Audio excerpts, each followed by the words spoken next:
From juvenile to gentleman, it's the Todd Shapiro Show on SiriusXM 168. Canada Laughs.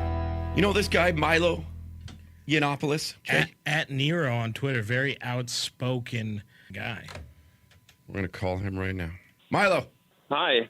How are you? Todd Shapiro, we're live on air. Excuse my hoarse voice. You don't sound that hoarse. You sound fine. You sound no worse than me. I talk for a living, so I'm constantly sore of throat. Yeah, do you have like little remedies? Do you have like a special tea from Britain? Well, the problem... Some kind of tea. Shut up. The problem is, because I was head chorister at Canterbury Cathedral, the problem is I was always taught to have honey and lemon, but it's very fattening. And when you're Greek and gay and 30, you really can't afford the calories. So I'm looking for a new solution, frankly. Oh, come on. You look great. And you know what's good is apple cider vinegar. Have you ever had apple cider vinegar? No. No, I haven't, but I'll try it. That and lots of booze. That's what I hear helps. Yes, you see, again, the calories. Can't do it. Really, we're getting a ton of calls. See, what happened is we haven't even got into the program yet. I opened up the phones just because the world loves you, Milo, and then there's a lot of the world that doesn't love you. No. Stop. Look, my line, look at these lines, Jay Brody. They are lit up. They are lit up. But I want the callers to hold on because Milo Yiannopoulos at Nero joins us from Breitbart. And let's just get into it, man. What a tragic weekend. Obviously, everyone knows now what went down in Orlando. 49 confirmed dead. And let's hope that the hospitals over there saves more lives. Very difficult situation. Now, you are one of the very few people in the entire planet, Milo, to come right out and speak how you feel. This world has become full of PC pussies, and you're not afraid. Did you foresee an event like this coming, especially targeted towards the gay and lesbian community? I'm sorry to say I did. And I wrote in November that, as a gay man, I was terrified by mass Muslim immigration in Europe. And that this was going to lead to horrible consequences for women, for gays, for you name it. And, of course, it has come to pass. America's going to make a very simple choice here. This is not a question of fine distinctions that politicians and media like to make between Islam and radical Islamist terrorists, all the rest of it. Really, it's all the same thing. There is a structural problem with Islam. Muslims don't like gays very much. This is not news to anyone except, apparently, our media. 96% of Palestinians think homosexuality is an acceptable lifestyle choice. Not one British Muslim surveyed 4 years ago, not one said that they thought homosexuality was acceptable. And now 52% of them in a survey last year said that gay sex should be against the law. This is not radical extremists. This is mainstream Muslim culture, whether they live in their own countries or they live in ours. They don't like gays very much. And this stuff is going to happen if you pander to and mollycoddle and make excuses for Islam constantly, as the left loves to do.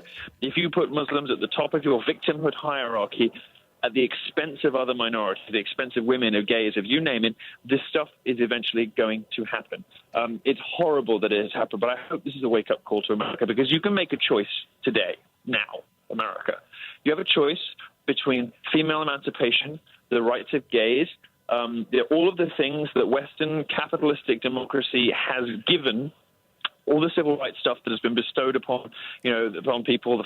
We are now in this society able to live equally, have equal access to institutions, to education, to wages, to you name it. No matter what you look like, where you come from, who you are, as a result of Western democratic capitalism, freedom of speech, and all the rest of it, you can do and be whatever you want. There is one threat to that. There's one threat to that fundamental principle. There's one threat to freedom in the West, one threat to democracy, one threat to our way of life, to Western civilization, and it is Islam. And, some gay people have been saying this for a while. I have been one of them. This is not going to go away unless the left starts to be honest about who it is placing above others in the victimhood hierarchy. Do you think there's any danger, Milo, in painting all Muslims under the same brush?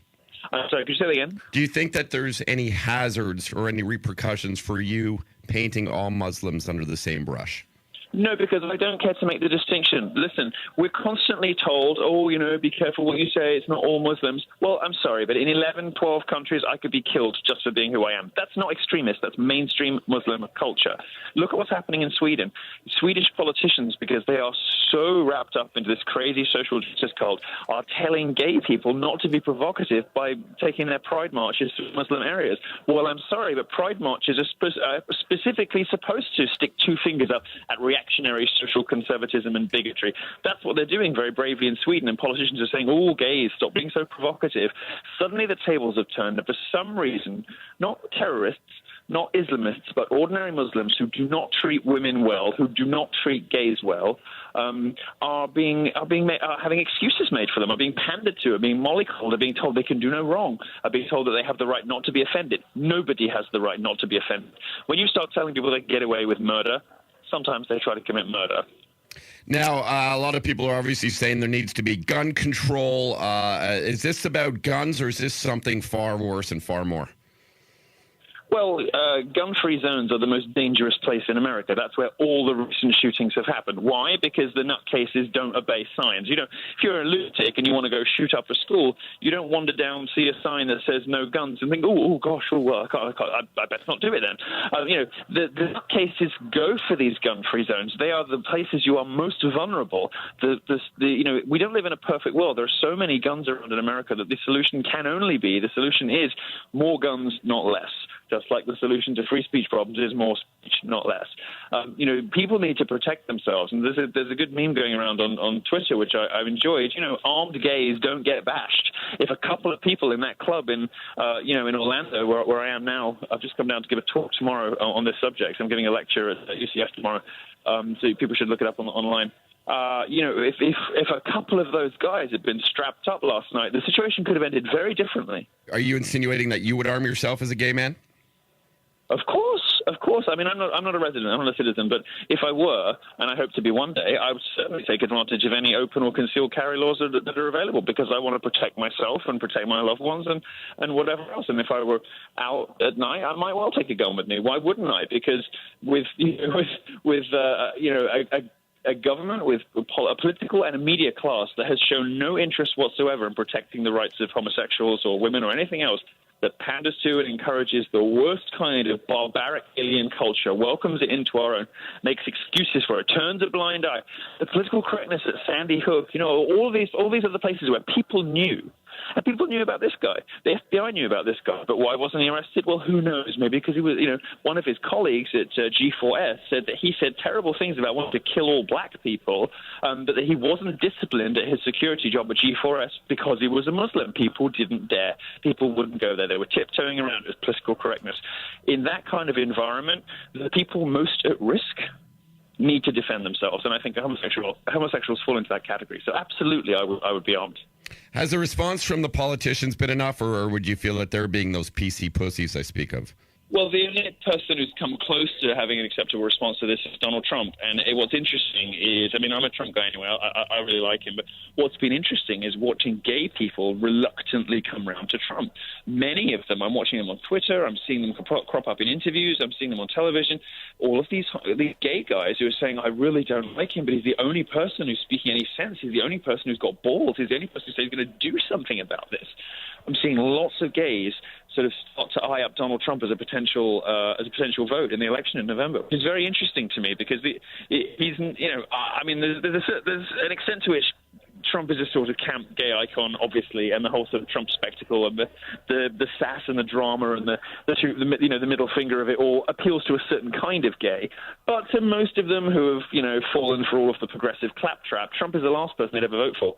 Well, until this week. And now they're starting to think, well, maybe he's the only person really who's strong enough and sincere enough and who speaks his mind enough and who might actually do something. Maybe he's got our vote. Maybe this, if there is a silver lining to this situation, if there is something that can be rescued from this horrible attack, perhaps it's the left's stranglehold on gays, on gay voters being broken forever, as gays realize that the left does not have their back. Milo Yiannopoulos joins us at Nero on Twitter. Very outspoken, very intelligent as well. He loves to speak his mind, and a lot of people can choose to troll him if they'd like to, but you got to give him kudos for having the balls to do so in a generation, in a day and age where most people are afraid to do. Trump, in a statement today, talked about how they need to get tough, how immigration laws in the U.S. can change, and if he were to be president, he would make sure that they would change, and that he would make sure that people wouldn't come in to the United States from areas that have a history of terrorism versus the U.S., Europe, or their allies. He talked about not only just how Muslims and what he deems represents anti-gay, but how they represent anti-women, anti-American, against Jewish people, and that they need to fix this failed immigration system. Do you think that is something that is actually pliable? Look, America is the greatest country in the world. It is founded on the most sound principles for forming a country that have yet existed in the history of our species. The Constitution and the various, founding documents of America have produced the finest and best country that there is. The country that's produced the most, positive good for the rest of the world, and the country in which people are the most equal and the most free. It is the best country by any metric you choose to mention. Now, given that's the case, shouldn't America be slightly pickier about who it bestows the privilege of citizenship and residency on? Australia, a country that, is great in many ways, but is just Australia, has a point system. If they need doctors, they go out and they get doctors, and they don't just get doctors from anywhere, they get doctors from the countries they want doctors from, whether it's Britain or New Zealand or the sorts of countries where people have the same kind of values. Now, both UK, where I'm from, and America have both experienced large influxes of foreign-born populations at various points in their history, but the thing that all of these immigrant groups have had in common is that they share the values of the countries they're coming to. England has had, Indians, subcontinent Indians, it's had West Indian Africans, it's had all sorts of people coming into the country who've shared British values and have integrated, who've assimilated perfectly well, and in many cases have become the best examples of this. I mean, Indian Brits never get in trouble. You never see their name in the newspaper. They pay tax, they start businesses, they are model citizens. But there's one group of people in both of these countries who have stubbornly, consistently failed to integrate, and not just that, but successive generations are getting worse, not better. If you look at Pakistani Islamic immigrants in the UK, they're getting less integrated, not more, with each successive generation, more radicalized. We're sending more people to ISIS with every generation that grows up. Why, if America has the choice, and it does have the choice, of bringing in anyone it chooses from anywhere in the world, why take them? Why take the risk? Why take immigrants from any Muslim country anywhere in the world? Why do it? There's absolutely no reason whatsoever. Milo, I have a million questions for you, as does my team. But you know what? Our phone lines have been lit up since the second we got you on the phone here. So why don't we just go to the phones here and let some listeners ask you some questions. How you doing? You're on the air on the Todd Shapiro Show on Canada Laughs Ch.168. Normally a program where we deal with humor, but today we're dealing with something far more serious. And Milo joins us. Your name? Hi, my name's Kathy. How you doing, Kathy? Where are you calling from? Hi, I'm from Kissimmee, Florida. Great. Do you have a question for Milo, who's on the phone? Yeah. So I noticed that in Orlando, there's a lot of things going around about like tourism and like people are like homophobic and stuff like that. How am I, being a conservative, are supposed to explain to people that it's not just that guy hating on gays? It's basically just terrorism altogether, and people need to realize that and act up and just open and wake up. You know what? I think I hung up on Milo. I don't know how to use these phones. That's amazing. Hi. Milo, are you there? Yes, I am. Okay, sorry, buddy. We hung up on you there. I got a new phone system here at SiriusXM. I have no fucking clue how to. I went to the phones. I set it up so perfectly. I got you locked in. I knew it was you. It was all me. No, this is my not your cell phone provider. Hang on, we'll take another question here. That's hilarious. Hey, you're on the air. How you doing? My name's Austin. Milo knows me because I'm his buddy from Chicago. Oh, hi. How are you? What's up, Milo? How you doing? I'm good. Nice to hear from you again. Hey, don't worry. We'll set something in Iowa real soon. I got the young Republicans all good over in Iowa. Perfect. Yeah, this guy's playing another college show for me next semester. Oh, great. Okay, man. Thanks for the call. Do you have a question for Milo? Oh my God, did I get through? You did get through. Oh, I didn't have a question for him, but I wanted to tell him something. Feel free to do so, ma'am. What's your name? My name is Layla. And where are you calling from, Layla? Connecticut. Connecticut. Don't be nervous. Shoot away. Maybe a terrible thing to say right now. Can he hear me? Yes, he can, Milo. Yep, I can hear you. Oh my God, I'm gonna pass. I wanted to tell you thank you for giving me the confidence to fight back against feminism. And for a really long time, I completely followed the pack and didn't think for myself and didn't look anything up. And I was a listen-in believer. And the more that I mean, some of the things that you say are absolutely ridiculous, but I love it about you. But I will forever fight for your right to say those things. Thank you so much. That's very kind of you. I'm enjoying this show. Can I just have more of this endless and unqualified praise, please? I mean, I've got a afternoon. That's what we do as Canadians. We make sure to make everyone feel great about themselves. Canada's not so bad. No, Canada's not bad at all, Milo. You know, it's interesting. You really, since I kind of reached out to you, which was probably about 8 months ago, I've watched your Twitter following completely grow. I've watched this, this army of Milo supporters just tenfold increase basically daily. What's that like for you? I mean, you have such a tough exterior, but on the interior, what's that like for you? I'm a pussycat, really. No, I'm not. My personality never really made sense without an audience. No, I'm kidding. I try to treat it, with a level head because this is a movement, and I'm just one of many people in this movement. I'm one of many people who is, driving this rebellion, this reaction against political correctness. I think in politics, Trump is doing it. I think in media and society, I'm doing it. I think in other spheres, there are people like Gavin McInnes and Ann Coulter and also the other people who are, firebrands and mischief makers and dissidents.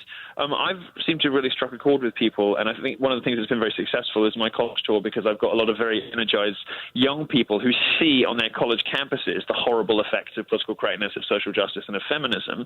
I think that I really struck a chord with them. They're very enthusiastic fans, and I love my job so much as a result of those people.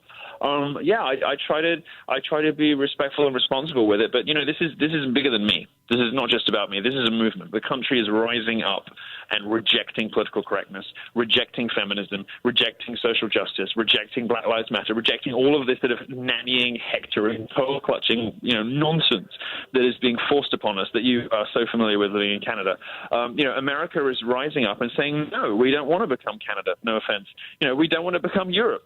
No offense. This is America, where people should be allowed to say what they want, do what they want, be what they want, read what they want, wear what they want, be friends with who they want, dress how they want, and nobody has the right to tell you what to do. Nobody knows better than you do how to run your life.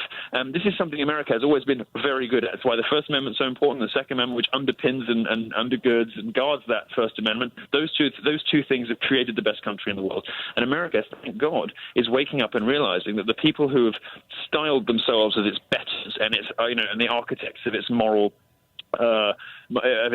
future actually don't know any better than we do. The nannying of the teacher class, the political class, the media, feminism. None of these people have any idea how we should run our lives any better than we do. We're all just muddling through as best we can. And Americans are getting a bit sick of being told how to live.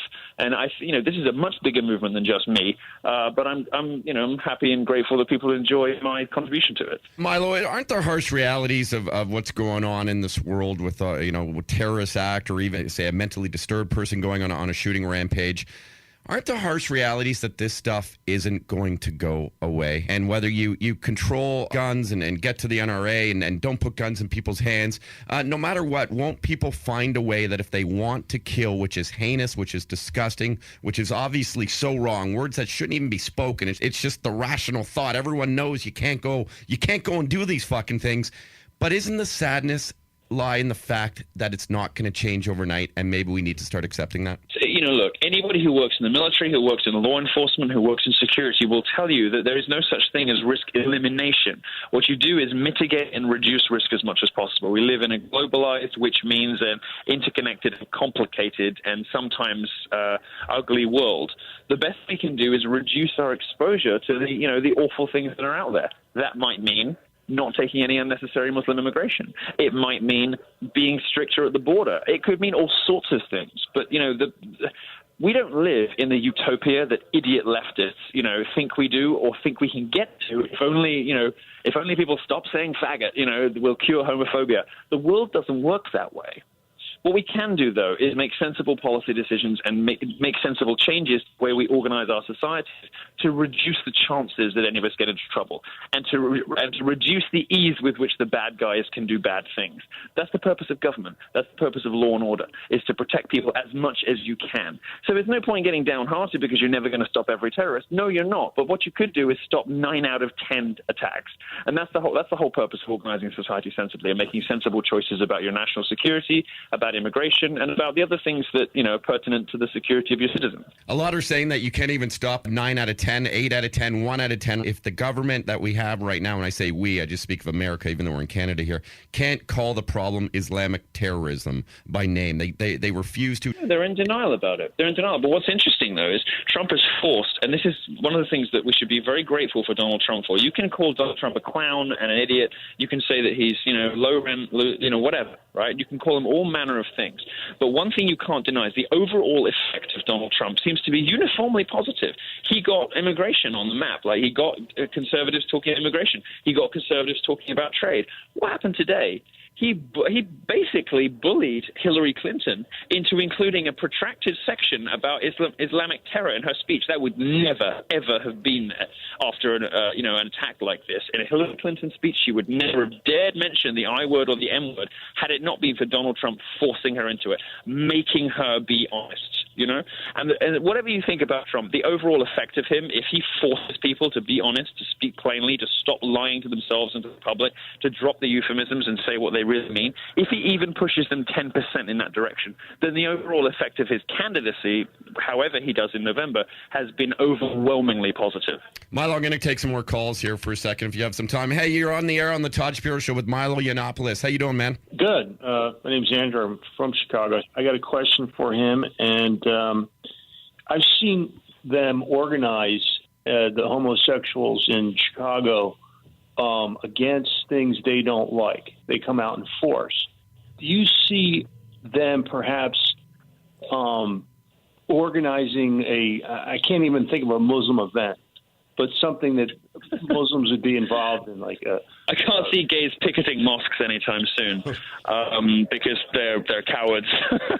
But look, if we can undo some of what has been done to the gay community by the left, which is sort of destroying its culture, language policing it out of existence, convincing it that the left-wing politics, which actually work entirely contrary to gay interests, are somehow good for the gay community. If we can undo some of that damage, and unfortunately, if this attack, if it has a silver lining, maybe it's that.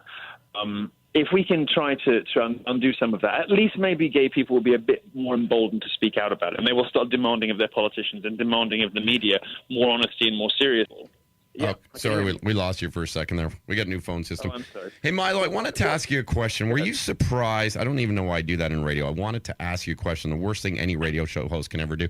Yeah, it's really annoying. Oh, it's so annoying. I'll just go ahead and ask the fucking question. Were you surprised that in the club itself that night at Pulse, that no one went and tried to maybe disarm or attack the attacker? Because they were terrified because they're not allowed guns.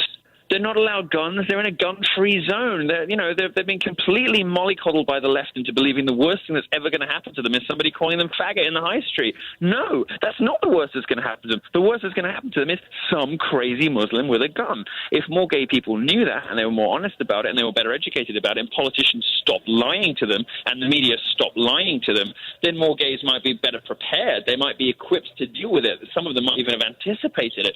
But you rob people of the ability to protect themselves when you lie to them about what the risks are. And we've been lying to gays about the risks for so long that they think the worst, as I say, that's ever going to happen to them is a bit of name-calling, and they call that homophobia. That ain't homophobia. Homophobia is when you show up with an assault rifle to a gay club and kill 50 people. That's what you should be telling gay people about. That's what you should be educating themselves about the risk about. Is it any wonder that none of them rushed to protect themselves? They were absolutely terrified. They had no idea this could possibly ever happen in America. I knew it could happen in America. Lots of sensible people knew, but you will never hear it from the media and never hear it from politicians. And those people have blood on their hands because they lied about the risks out there from some of these alien cultures and some of these religions. Well, one religion in particular that does not like us very much. And when you lie to gay people, you rob them of the ability to protect themselves, and there is no excuse for that. And it is absolutely unforgivable. Milo, what do we do at this point then? Do we look over our shoulder more? What are the precautions we need to take now to protect ourselves? Do we become more of a village? Absolutely, you need to be more vigilant. Everyone should be more vigilant. If you don't have a gun, get one. If you have a wife and kids, look after them. Be vigilant. Keep an eye out. Make sure you're locking your doors properly. And the key thing, and this is something that Trump's touched on in his talk today, he said that we're going to bring to justice the people who knew but didn't say anything. Now that was a problem at Sandy Hook. That was a problem at Fort Hood. That's been a consistent problem. It was a problem in Orlando just now too. People who saw stuff and knew stuff who didn't do anything about it, didn't report to the authorities. The authorities failed to act, or people were worried because they didn't want to seem racist.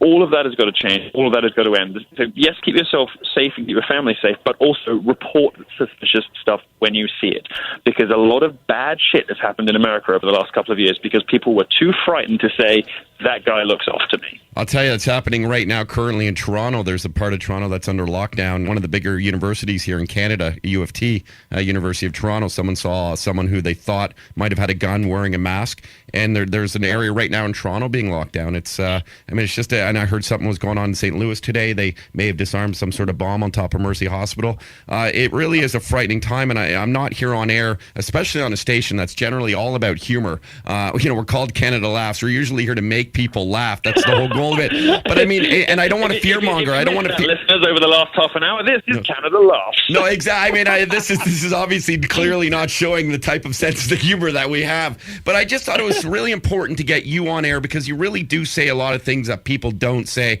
and you open up the minds of many. As extreme as maybe your views are, I think what you've done is you've helped people say to themselves, okay, maybe there is some sort of compromise here, much like I think Trump does. You don't have to agree with everything Trump says. To be clear, I don't find my views extreme in the least bit. I think they're just common fucking sense. I think, if people who think that I say weird things in 6 months tend to eat their words because everything I say comes to pass. In November, I was warning about this, and it just happened. Every time somebody says, "Oh, you're going too far," he's gone too far, he's being crazy. Just wait 6 months. So I don't think anything I say is extreme at all. I think if anything, it's probably just prescient.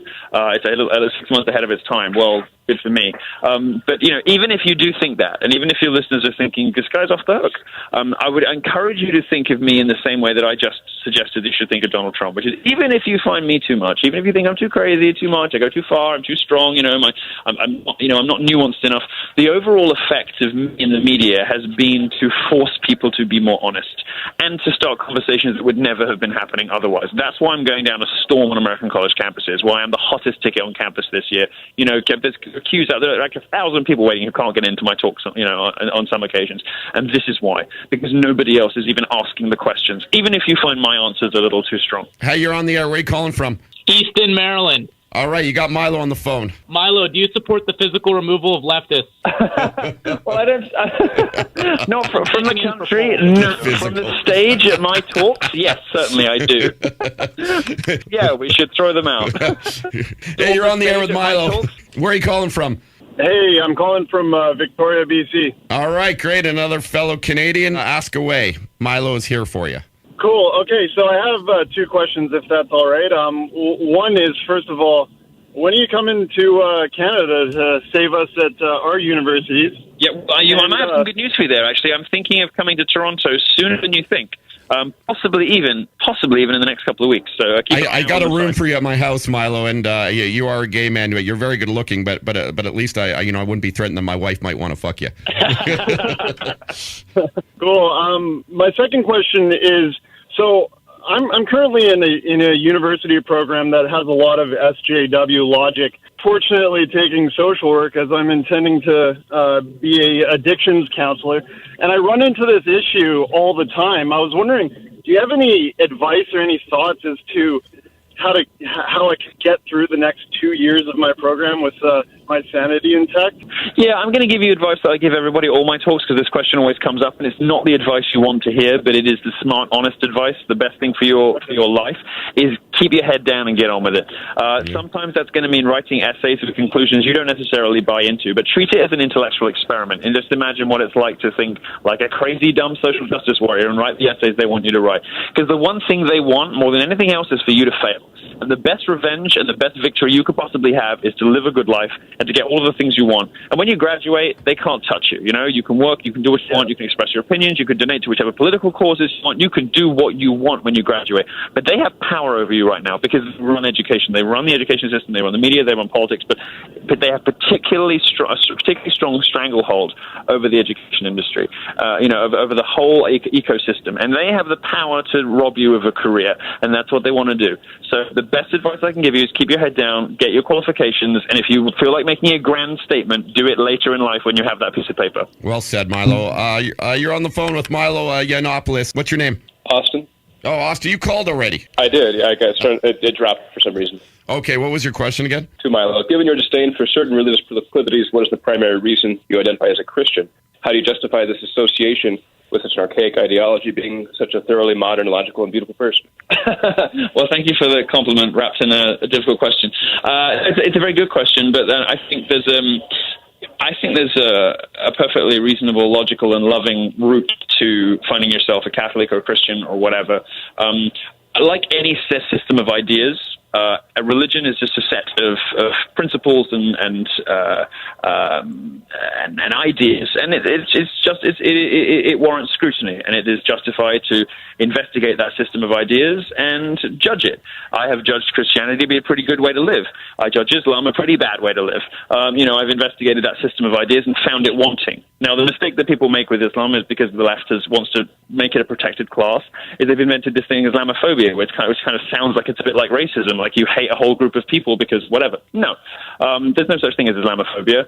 Fear or resentment or distrust of Islam is perfectly rational, not irrational. It comes from people analyzing that system of thought and finding it wanting, analyzing that system of thought and finding it a bad way to live.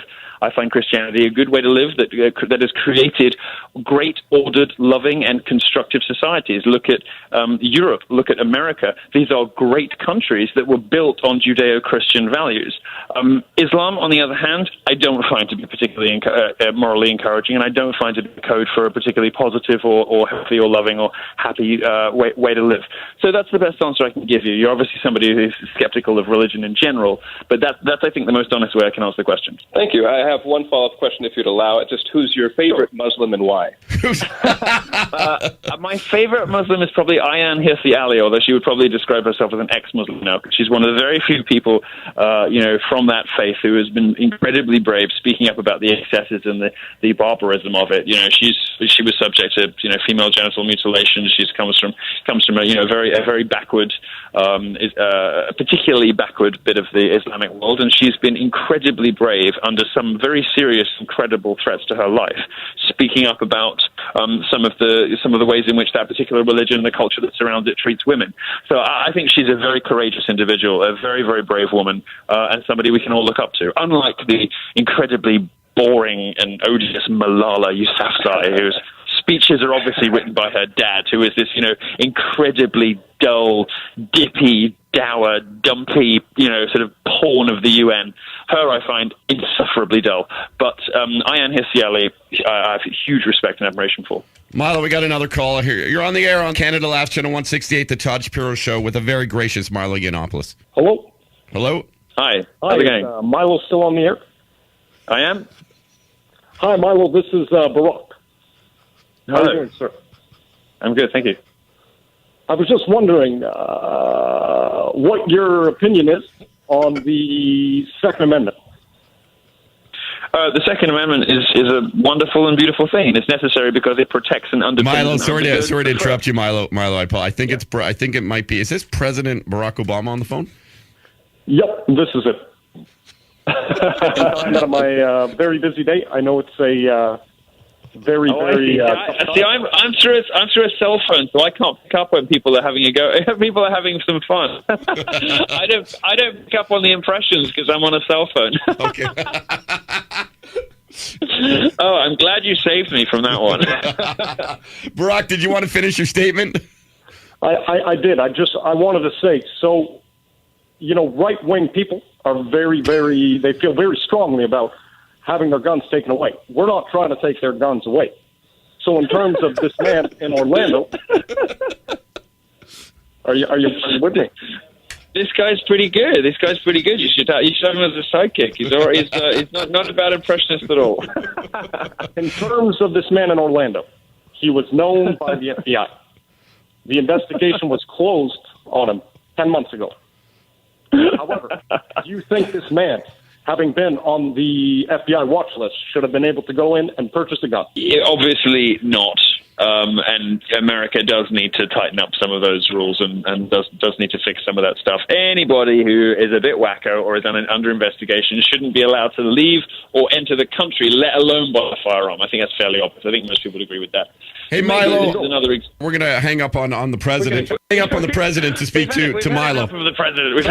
I actually have to run. I'm so sorry to say. No, don't be sorry. You gave us so much of your time, Milo. I can't thank you enough. Your views are obviously resonating with millions of people. If you do get to Toronto, we hope to have you live in studio and to have more of a discussion as opposed to. I would love that. We're absolutely going to happen for sure. And as I hinted earlier, and I haven't told anybody else this, so this is an exclusive on your show. Wow. I haven't told anybody else. I am very seriously considering coming up to do some talks, possibly working with Ezra Levant of Rebel Media, who I'm sure you know. So we have a little plan. Possibly brewing at the moment, which might see me in Toronto sooner than you think. So hold that thought and watch out for my Twitter feed. I'm at Nero on Twitter, like the Emperor. And keep an eye on the website, breitbart.com/Milo, and I will announce that as soon as I'm ready to. And as and when I come to Toronto, you will be my first port of call. Great, Milo, and we'll just make sure that we heavily secure ourselves before we have that in-studio visit. But thank you very much for your time. Okay, we appreciate it. Thank you, Milo. Take care. That was another rare moment in mainstream media where your broadcasters actually spoke the truth. Okay, we lied. We're not quite mainstream. We're bigger. The Todd Shapiro Show on SiriusXM 168. Hey, what's up? I'm Roddy. Subscribe to our channel. You're going to love it. For the rest of this episode, you got to check out our podcast online on the website. Go check it out. You won't be disappointed.